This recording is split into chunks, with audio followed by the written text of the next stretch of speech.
హల్లెలూయా. స్తోత్రం స్తోత్రం స్తోత్రం.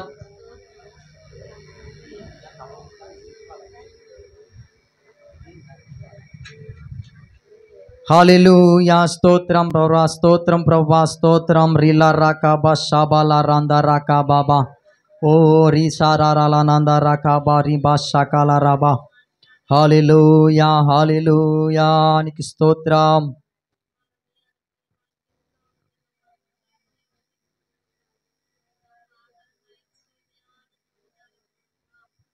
ప్రార్థన చేసుకుందాం. మహాగణుడా, మహోన్నతుడా, సర్వోన్నతుడా, సర్వశక్తిమంతుడు అయిన దేవా, నీ పరిశుద్ధమైన శ్రేష్టమైన నామానికి వందనాలు నాయన, స్తోత్రాలు చెల్లిస్తూ ఉన్నాను తండ్రి.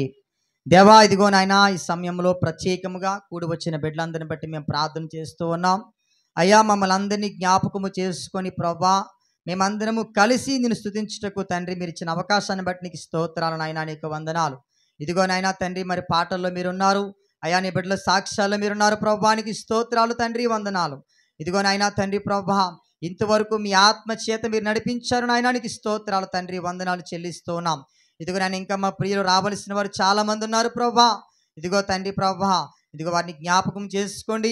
ఈ సమయంలో మీరు మాతో మాట్లాడమని ప్రార్థన చేస్తున్నాను. ఇదిగో తండ్రి, ఈరోజు ప్రత్యేకంగా మా మధ్యకు వచ్చినటువంటి ప్రభా, ఇదిగో నీ కుమారుడు, ఇదిగో నాయన తండ్రి ప్రభా, వారిని బట్టి కూడా నేను ప్రార్థన చేస్తున్నాను ప్రభానికి స్తోత్రాలు తండ్రి, వందనాలు. ఇదిగో నాయన, మేమందరము కలిసి ఇదిగో తండ్రి ప్రభా, నీ సన్నిధానంలో ఉంటూ ఉండగా నీవే మాతో మాట్లాడమని మేము ప్రార్థన చేస్తున్నాం తండ్రి. నాయనా, నువ్వు మాట్లాడితే ప్రభా, అయా మా జీవితాల్లో కార్యాలు జరుగుతాయి నాయన. దేవా, నువ్వు మాట్లాడే దేవుడు నాయనానికి స్తోత్రాలు.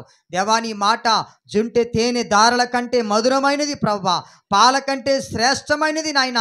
అయా నీకు స్తోత్రాలు తండ్రి, నీకు వందనాలు ప్రభా. అయా తండ్రి ప్రభా, నీ మాట మధురమైనది ప్రభా. అయా నీ మాటలో గొప్ప శక్తి ఉన్నది నాయనానికి స్తోత్రాలు తండ్రి, నీకు వందనాలు. సహాయము దయచేయండి, కృప చూపించండి. అయా నీ దీన దాసురుడైన నన్ను మీరు మరుగుపరచండి నాయనానికి స్తోత్రాలు.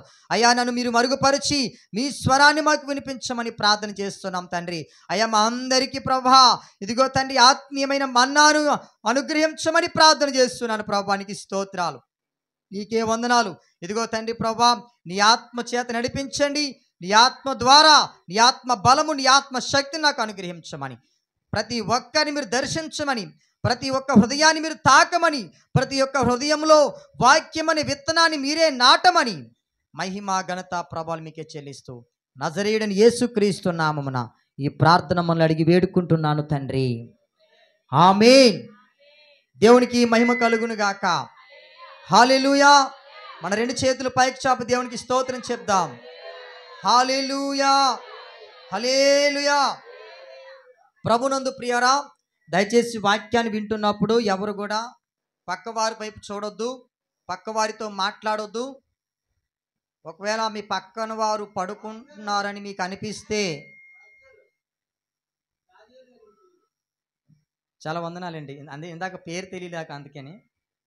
మరి ఈరోజు ప్రియరా, మరి దానియేలు గారు మన మధ్యకు రావడము చాలా సంతోషము. మరి వారిని బట్టి నేను ప్రభువుని స్తుతిస్తున్నాను. దేవునికి మహిమ కలుగును గాక. మరి వారిని, వారి కుటుంబాన్ని మరి దేవుడు దీవించును గాక. హల్లెలూయా హల్లెలూయా. ప్రియరా, శ్రద్ధగా దేవుని యొక్క వాక్యాన్ని వినాలని మీకు మనవి చేస్తున్నాను. పక్క వాళ్ళ చీరల వైపు, పక్క వారు ఫ్యాంట్ల వైపు, ఈ షర్ట్ ఎక్కడ కొన్నావు, ఈ చీర ఎక్కడ కొన్నావు, ఈ నగలు ఎక్కడ కొన్నావు, అవన్నీ ఇప్పుడు కాదమ్మా. చర్చ అయిపోయిన తర్వాత ఒక అరగంట సేపు కూర్చొని మాట్లాడుకోండి. చర్చ అయిపోయిన తర్వాత ఒక 5 నిమిషాలు కూడా ఉండట్లేదు. ఎలా మాయమైపోతున్నారు ప్రార్థన చేసి కళ్ళు తెరిచేసరికి. అప్పుడు మాట్లాడుకోవచ్చు కదా, అందరూ కలిసి అందరికీ వందనాలు చెప్పుకోవాలి, ఎలా ఉన్నారు, బాగున్నారా అని మాట్లాడాలి. ఇవేం మాట్లాడరు. చర్చ అయిపోయిన వెంటనే ఇంకా మాయమైపోతున్నారు అంతే. చర్చిలో ఉన్నప్పుడేమో చీర ఎలా ఉంది, ఏం కూర ఉండో, తలకాయ మాంసం ఉండేవా, మేకకాళ్ళు ఉండేవా. దేవునికి స్తోత్రం కలుగును గాక. మరి వాటికంటే వాక్యము చాలా శ్రేష్టమైనది, వాక్యము చాలా విలువైనది. ఈ వాక్యం కొరకు అనేక మంది ప్రాణాలు అర్పించారు. ఈ వాక్యం కొరకు అనేక మంది జీవితాలను త్యాగం చేశారు. ఈ వాక్యాన్ని ప్రజల మధ్యకు తీసుకుని రావడానికి, ఈ వాక్యాన్ని ప్రజల యొద్దకు తీసుకుని రావడానికి అనేక మంది సువార్థికులు, మిషనరీలు, సేవకులు తమ ప్రాణాలను బలంగా పెట్టారు ప్రియరా. కాబట్టి వాక్యం విషయంలో ఎవరు కూడా అశ్రద్ధగా ఉండవద్దు. రాత్రి నేను కాశీపాడినటువంటి ప్రాంతంలో ఆ పాస్టర్ గారు 70 కిలోమీటర్లు ప్రయాణం చేసి వస్తారటండి. 70 కిలోమీటర్లు ప్రయాణం చేసి ఆ ప్రాంతానికి వచ్చి వాక్యం చెప్తూ ఉంటారంట ఆదివారం ఆదివారం ప్రియరా. ఏంటి 70 కిలోమీటర్లు ప్రయాణం చేసి రావాల్సినటువంటి అవసరం ఏంటి? ఆ ప్రాంత ప్రజలకు వాక్యం చెప్పడానికి. ఏంటి మరి నేను కూడా 4 సంవత్సరాలు మరి 40 కిలోమీటర్లు గంగవరంలో మనకు చర్చ్ ఉంది, అక్కడికి వెళ్తూ ఉన్నాం. ఇప్పుడే ఈ నెల రోజుల నుంచి 2 నెలల నుంచి కొంచెం ఎండలు ఎక్కువ అవడం వల్ల అది వేరొక పాస్టర్ గారికి అప్పగించడం జరిగింది. ప్రియరామ్, మరి వాక్యము చాలా విలువైనది, చాలా అమూల్యమైనది. వాక్యము మన జీవితంలో మన హృదయంలో నాటబడితే మనను ఫలభరితంగా చేస్తుంది, అనేక మందిని ప్రభావితం చేసేలాగా మారుస్తుంది. ప్రియరా, మన డబ్బు మనకు మోక్షాన్ని ఇవ్వదు, మనకున్నటువంటి ఆరోగ్యము మనకు మోక్షాన్ని ఇవ్వదు, మనకున్నటువంటి సిరి సంపదలు ఏవి కూడా మనకు మోక్షాన్ని ఇవ్వవు. కాబట్టి దేవుని యొక్క వాక్యమే మనకు మోక్షాన్ని ఇస్తుంది. దేవుని యొక్క వాక్యము మనల్ని రక్షిస్తుంది. దేవుని యొక్క వాక్యము మనల్ని నడిపిస్తుంది, బలపరుస్తుంది. అటువంటి దేవుని యొక్క వాక్యాన్ని శ్రద్ధగా వినాలని మనం చేస్తున్నాను. అపోస్తులుడైన పౌలు గారు రోమియోలకు రాసినటువంటి పత్రిక 8వ అధ్యాయము 14వ వచనం చదువుదాం. బైబిల్ ఉన్న వారందరూ కూడా త్వరగా తీసి చదవండి. దేవుని ఆత్మ చేత ఎందరు నడిపించబడుదురో వారందరూ దేవుని కుమారులయ్యుందురు. ప్రియరా, ఇక్కడ దేవుడు ఒక అద్భుతమైనటువంటి మాట రాయించాడు. అందరూ పైకి చూడాలి. దేవుని ఆత్మ చేత ఎందరు నడిపించబడుదురో, దేవుని ఆత్మ చేత ఎందరు నడిపించబడుదురో వారు దేవుని బిడలుగా తీర్చబడతారు, వారు దేవుని పిల్లలు అవుతారు, వారు దేవుని కుమారులు అవుతారు. ప్రియరా, ఎందుకు దేవుడి మాట రాయించాడంటే, ఈరోజు ప్రియరా మనము సమాజంలో చూస్తూ ఉన్నాం, దేవుని ఆత్మ లేకుండానే, దేవుని యొక్క ఆత్మ సహాయం లేకుండానే, దేవుని యొక్క ఆత్మ నడిపింపు లేకుండానే అనేక మంది తమ జీవితాలను కొనసాగిస్తూ ఉన్నారు, అనేక మంది తమ కుటుంబాలను కొనసాగిస్తూ ఉన్నారు. ప్రియరా, అందుకే దేవుడు అంటున్నాడు, ఎందరైతే దేవుని ఆత్మ చేత నడిపించబడుతూ ఉన్నారో, దేవునికి మహిమ కలుగును గాక. హల్లెలూయా. దేవుని యొక్క ఆత్మ చేత నడిపించబడిన వారు దేవుని కుటుంబంగా, దైవ కుటుంబంగా, దేవుని కుమారులుగా, దేవుని కుమార్తెలుగా, దేవుని బిడ్డలుగా గుర్తింపు పొందుతారు. వారు దేవుని కుమారులవుతారు.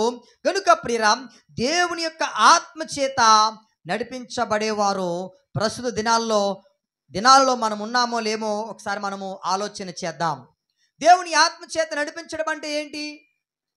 దేవుని ఆత్మ చేత నడిపించడం అంటే ఏంటి? దేవుని యొక్క ఆత్మ చేత నడిపించడం అంటే ఏంటి? ఏంటి మన మన మన మన గృహాలలో అక్కడక్కడ యేసుక్రీస్తు వారి బొమ్మలు పెట్టుకోవడమా?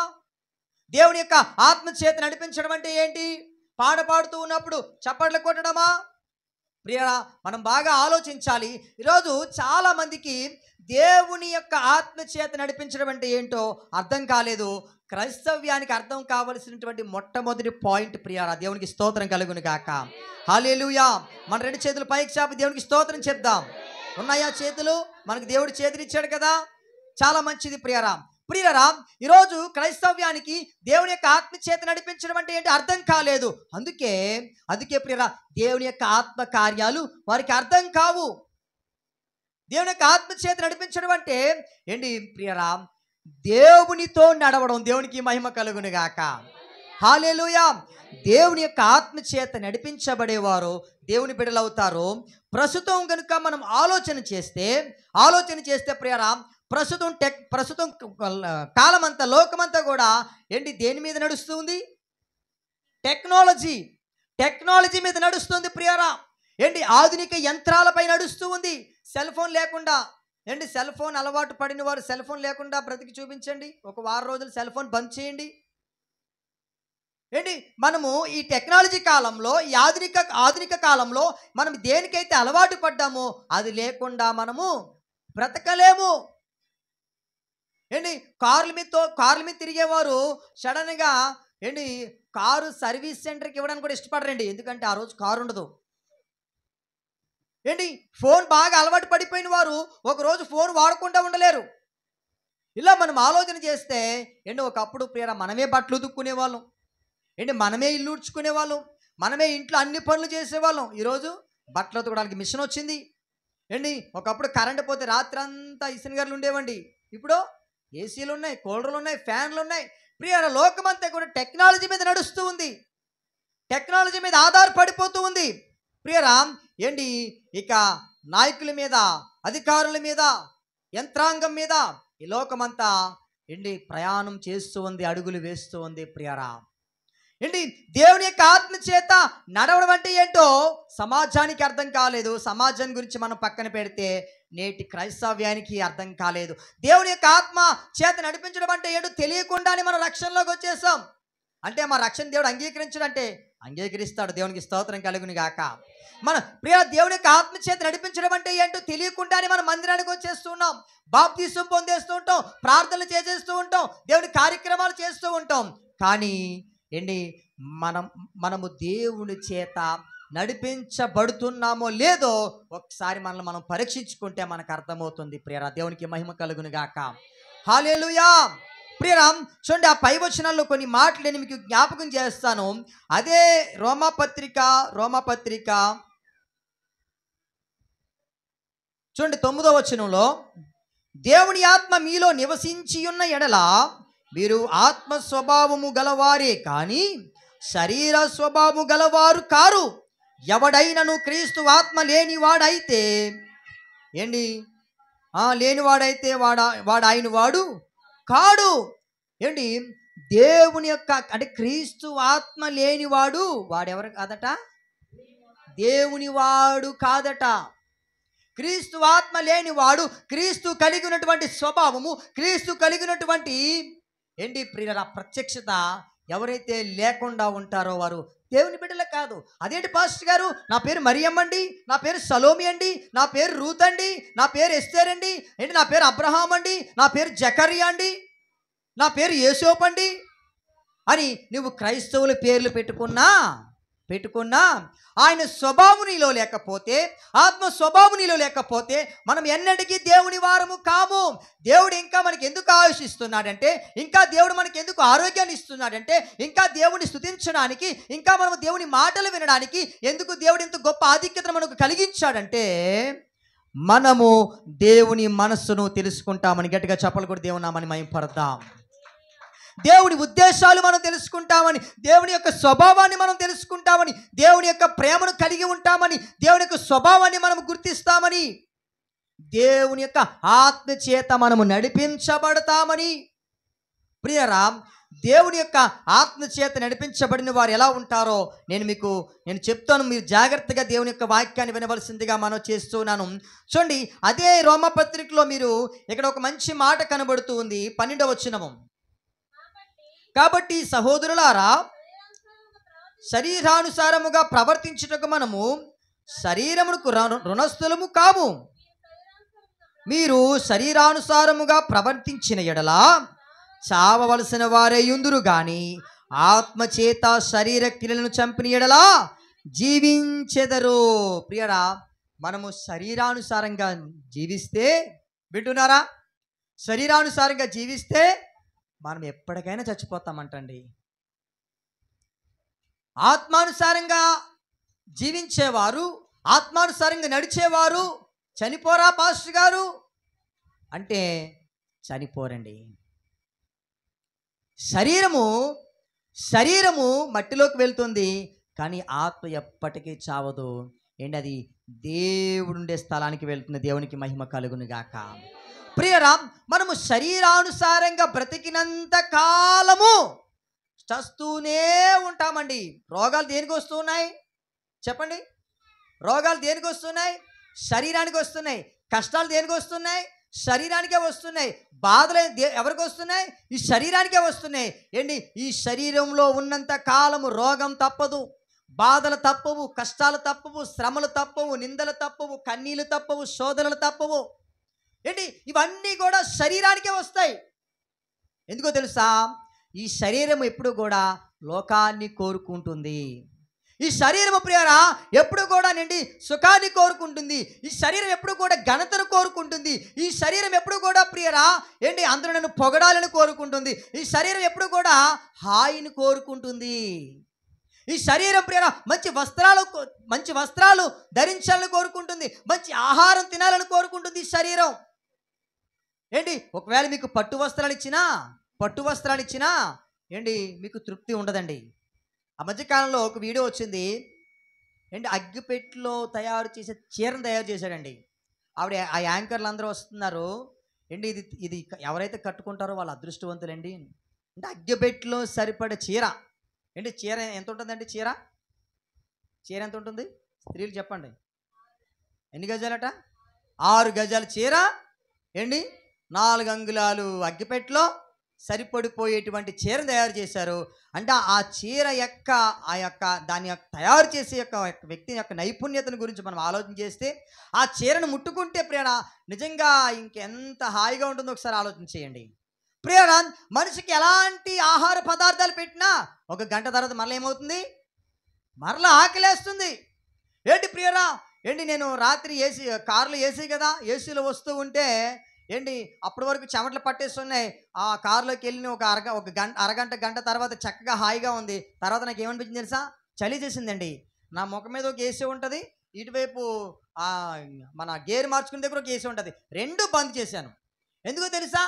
మనిషికి ఏంటి దేని మీదైనా కూడా ఏంటి కొన్నిసార్లు మరలా ఏమవుతుంది? మరలా ఇప్పుడు చూడు చెమటలు పట్టేస్తున్నాయి, ఏసీ ఉంటే బాగుంది అనిపిస్తుంటుంది. దేవునికి స్తోత్రం కలుగును గాక. ఏంటి మనకి ఏదైనా తృప్తిని ఇస్తుందంటే ఈ లోకంలో ఏది తృప్తి ఉన్నదో, మనిషి శరీరంలో ఉన్నంతకాలం ఏదో ఒక దాన్ని కోరుకుంటూనే ఉంటుంది. ప్రియరా ఈ శరీరానికి ఎప్పుడూ తృప్తి ఉండదు. ఈ శరీరానికి ప్రియరా ఎప్పుడు కూడా అమ్మయ్యా నా జీవితానికి ఇది చాలు అని ఎవ్వరూ అనుకోరట. ఈ శరీరం ఇంకా ఏదో కోరుకుంటుంది, ఇంకా ఏదో కోరుకుంటూనే ఉంటుంది ప్రియరా. అందుకేనంటే రోగాలు ఎక్కువ వచ్చేస్తాయట. దేవునికి స్తోత్రం కలుగును గాక. ప్రియరా మనము శరీరంలో ఉన్నంత కాలం ఏమైపోతూ ఉంటామట? చనిపోతూ ఉంటామట. ఆత్మానుసారముగా బ్రతికిన వారు ఏంటి జీవించెదరు. ఎందుకో తెలుసా? ఆత్మానుసారంగా జీవించేవారు, ఆత్మానుసారంగా బ్రతకాలనుకునేవారు, ఆత్మానుసారంగా నడవాలనుకునేవారు శరీర క్రియలను లయపరుస్తారు. ఏమండి ఒకప్పుడు మనము రక్షణ మార్గంలోనికి రాకముందు, ఒకప్పుడు మనము బాప్తిసం పొందకముందు ఏంటి మనకు మనస్సాక్షి కూడా చెప్పేది కాదు. ఒకవేళ తప్పు చేయాలనుకున్నా, మోసం చేయాలనుకున్నా, అబద్ధం చెప్పాలనుకున్నా, దొంగతనం చెయ్యాలన్నా ఏంటి మన మనస్సాక్షి కూడా మనల్ని గద్దించేది కాదు. కానీ ఎప్పుడైతే మనం రక్షణ మార్గంలోనికి అడుగు పెట్టామో, ఎప్పుడైతే దేవుని సంఘంలో అడుగు పెట్టామో ఏంటి తప్పు చేయడానికి అవకాశం వచ్చినా ఏం చేస్తాం? ఆలోచన చేస్తాం. అబద్ధం ఆడాలని అవకాశం వచ్చిన ఏం చేస్తాం? ఆలోచన చేస్తాం. మోసం చేయాలని ఆలోచన వచ్చిన ఏం చేస్తాం? ఆలోచన చేస్తాం. ఎందుకో తెలుసా? ఆత్మ నీలో ఉంది, పని చేస్తుంది. దేవునికి స్తోత్రం కలుగును గాక. హల్లెలూయా. ఆత్మ నీలో ఉన్నంత కాలము నిన్ను పాపములో పడనివ్వదు. ఆత్మ పరిశుద్ధాత్మ నీలో ఉన్నంత కాలము, దేవుని ఆత్మ చేత నువ్వు నడిపించినంత కాలము నువ్వు పాపములో పడిపోవు, శాపములో పడిపోవు, దేవునికి దూరం అయిపోవు. ఆత్మ ఎప్పుడు నిన్ను గద్దిస్తూ ఉంటుంది, ఆత్మ నీతో ఎప్పుడు మాట్లాడుతూ ఉంటుంది, నిన్ను సరిచేస్తూ ఉంటుంది, దేవుని సన్నిధికి నడిపిస్తూ ఉంటుంది. ఎవరో చెప్తే మందిరానికి రావడం కాదు, ఎవరో చెప్తే ప్రార్థన చేయడం కాదు, ఎవరో చెప్తే వాక్యం చదవడం కాదు, కానీ నీలో ఉన్న ఆత్మ నిన్ను ప్రేరేపిస్తుంది. నమ్మిన వారందరూ గట్టిగా చప్పట్లు కొట్టి దేవుని నామమును మహిమపరుద్దాం. హల్లెలూయా. ప్రియులారా ఏంటి పరిస్థితులు ఎంత ప్రతికూలంగా ఉన్నా మనల్ని ప్రార్థన చేయనివ్వకుండా ఆపలేదు ఆత్మ. పరిస్థితులు ఎంత ప్రతికూలంగా ఉన్నా ఏమండి స్తుతించకుండా ఆపలేదు ఆత్మ. పరిస్థితులు ఎంత ప్రతికూలంగా ఉన్నా కూడా ఏంటి వాక్యాన్ని చదవనివ్వకుండా ఆపలేదు. అందుకే ఆయన ఒక పాట రాశాడు కదా, స్తుతించకుండా నేను ఉండలేనయ్యా, ప్రార్థించకుండా నేను ఉండలేనయ్యా, స్తుతించకుండా నేను బ్రతకలేనయ్యా, ప్రార్థించకుండా నేను బ్రతకలేనయ్యా. ప్రియులారా స్తుతించకుండా ఉండలేము, ప్రార్థించకుండా ఉండలేము. ఎందుకో తెలుసా? దేవుని ఆత్మ నీలో ఉంటే ప్రియరా ఈ ఆత్మ ఎప్పుడు కూడా ఏం చేస్తుంది? దేవుణ్ణి ఆకర్షిస్తుంది. ఒకసారి చెప్పాను మీకు, మ్యాగ్నెట్ ఒక ఎగ్జాంపుల్ మీకు చూపించాను. ఆ రోజు ప్రియరా ఏంటి చాలా అద్భుతకరంగా దేవుడు నడిపించాడు. ఏంటి దేవుని యొక్క ఆత్మ మనలో ఉన్నప్పుడు దేవుని ఆకర్షిస్తుంది. మనము శరీర క్రియలను జయించగలుగుతున్నామంటే కారణం ఏంటి తెలుసా? దేవుని ఆత్మ మనలో ఉంది. దేవునికి స్తోత్రం కలుగును గాక. హల్లెలూయా. చూడండి ఒకసారి కీర్తన గ్రంథము 143వ అధ్యాయము 143వ అధ్యాయం 10వ వచనం చదువుదాం.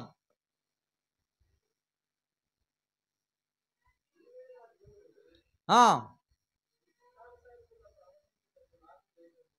నీవే నా దేవుడవు, నీ చిత్తానుసారముగా అంటే నీకు ఇష్టమైన రీతిగా, నీకు నచ్చినట్టుగా, నీ ఆత్మ ప్రకారముగా, నీ ఆత్మ నడిపించిన రీతిగా నన్ను నడిపించుము. ప్రియరా, ఏమండి, ఈ మాటలో నిజంగా నాకు చాలా నన్ను నీ నీవే నా దేవుడవు, నీ చిత్తానుసారంగా ప్రవర్తించుట కంటే బ్రతుకుటకు లేదా జీవించుటకు నాకు నేర్పము. దయగల నీ ఆత్మ సమభూమి గల ప్రదేశమందు నన్ను నడిపించునుగాక. హల్లెలూయా. ప్రియరా, దేవుని ఆత్మ ఏం చేస్తుందంట? సమభూమి గల ప్రదేశమందు నడిపిస్తూ ఉంది. దేవుని ఆత్మ ప్రియరా, సమభూమి అంటే అర్థం ఏంటో తెలుసా? పంట పుష్కలంగా పండే భూమి, పంట సమృద్ధిగా పండే భూమి. ఏమండి, నువ్వు దీవించబడుతున్నావంటే, నువ్వు ఆశీర్వదించబడుతున్నావంటే నువ్వు ఎక్కడ ఉన్నావు తెలుసా? సమభూమి గల ప్రాంతంలో ఉన్నావు, సమభూమి గల దేశంలో ఉన్నావు, సమభూమి గల ప్రదేశంలో ఉన్నావు. అందుకంటాడు కదా, సమభూమి గల ప్రదేశమందు నన్ను నడిపించును. అడుగుతున్నాడండి భక్తుడు. ఏంటి, ఇది ఎంతమందికి ఉంది ఆలోచన? ప్రభా, నేను ఎక్కడ ఫలిస్తాను, నేను ఎక్కడ అభివృద్ధి చెందుతాను, నేను ఎక్కడ నీలో వర్ధిల్లుతాను, నేను ఎక్కడ నీలో ఆత్మకార్యాలు చూస్తాను, ఆత్మకార్యాలు నేను చేయగలుగుతాను, అక్కడ నన్ను నడిపించు ప్రవ్వా అని భక్తుడు ప్రార్థన చేస్తున్నాడు. మనమేం అడుగుతాం?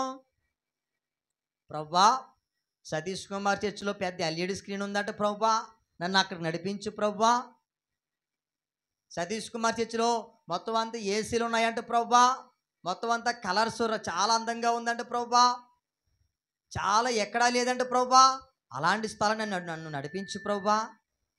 ప్రభా, పలానా చర్చికి అంటే ఎమ్మెల్యే గారు వెళ్తారంట, నేను కూడా చర్చికి వెళ్తే ఎంత బాగుండు, ఎమ్మెల్యే గారు అని చూస్తారు. ప్రభా, పలానా చర్చికి సినీ యాక్టర్ వస్తాడట, ఆ చర్చికి నన్ను తీసుకెళ్ళి ప్రభా. ఏమండి, హల్లెలూయా. ఇక్కడే ఉన్నారు అందరూ కూడా. ఏంటి, సినీ యాక్టర్కి వెళ్ళి చర్చికి వెళ్ళాలని కొంతమందికి ఆశ ఉందట. సినీ యాక్టర్లు ఏ చర్చికి వెళ్తున్నారో చూస్తున్నారట. ఏంటి, రాజకీయ నాయకులు ఎక్కడ కొంతమంది ఉంటారు కదండి, బాగా పలుకుబడి ఏదో మంచి మంచి ఒక ఉన్నతమైనటువంటి పదవులో ఉన్నవారు ఉంటారు. అలాంటి వారు ఎక్కడికి వెళ్తున్నారు కనుక్కుందాం. ఏంటి, దేవుని సమభూమి గల ప్రదేశంలోనికి నడిపించు. నన్ను నీ వాక్యము చేత నన్ను ఎక్కడ కడతావో, ఎక్కడికి నన్ను నడిపిస్తావో అది లేదు ఈరోజు మనుషులకు. ప్రియరా, నేను ఎక్కడ అభివృద్ధి చెందుతాను ప్రభా? ఎక్కడ నా ఆత్మను కాయబడుతుంది, ఎక్కడ నా ఆత్మకు కావలసిన ఆహారం అందుతుంది, ఎక్కడ నేను అభివృద్ధి చెందుతాను, ఎక్కడ నేను ఫలిస్తాను, ఎక్కడ నేను వృద్ధి చెందుతానటువంటి ఆలోచన ఈరోజు నేటి క్రైస్తవ్యానికి లేదు ప్రియరా. హంగులు ఆర్భాటాలు చూస్తూ ఉన్నారు. ఏంటి ప్రియరా, మనుషుల వైపు చూస్తున్నారు, మనుషుల దృష్టి యందు చూస్తూ ఉన్నారు. ఏంటి, అక్కడికి వెళ్ళాలి, ఇక్కడికి వెళ్ళాలి, అక్కడెక్కడికో వెళ్ళాలి. నేనంటాను, దేవుని యొక్క నీ ఆత్మకు కావలసినటువంటి ఆహారము ఎక్కడైతే నీకు పుష్కలంగా లభిస్తూ ఉందో అక్కడ ఉండడమే శ్రేయస్కరము. దేవునికి స్తోత్రం కలుగును గాక. హల్లెలూయా. ప్రియరా, దేవుని యొక్క అంటాడు, నీ ఆత్మ సమభూమి గల ప్రదేశమందు నన్ను నడిపించాలి. దేవుని ఆత్మ మాత్రం నడిపిస్తుంది ప్రియరా. దేవుని యొక్క ఆత్మ మాత్రమే నిన్ను సమభూమి గల ప్రదేశంలో నడిపిస్తుంది. దేవుని ఆత్మ ప్రియ, నిన్ను ఫలించాలని కోరుకుంటుంది. మత విద్వేషాలు రెచ్చగొట్టదు దేవుని ఆత్మ, కలహాలు రేపదు దేవుని ఆత్మ, చిచ్చులు పెట్టదు దేవుని ఆత్మ, మీలో భేదాభిప్రాయాలు సృష్టించదు దేవుని ఆత్మ. మొన్న చెప్పాను, సంఘంలో ఉన్నవారు ఎలాంటి వారు ఉన్నారు, ఎలాంటి వారు ఉండాలి, ఉన్నవారు ఎలా ఉండాలి చెప్పాను. కొంతమంది రావట్లేదు ఆదివారం కూడా. రాలేని వారు యూట్యూబ్లో చూడండి, మన యూట్యూబ్ ఛానల్లో ఆ మెసేజ్లు అన్నీ ఉంటాయి, నీకు అర్థమవుతుంది ప్రియరా. కాబట్టి దేవుని యొక్క ఆత్మ ఏం చేస్తుంది తెలుసా? మనను జీవ మార్గం వైపుకు నడిపిస్తుంది.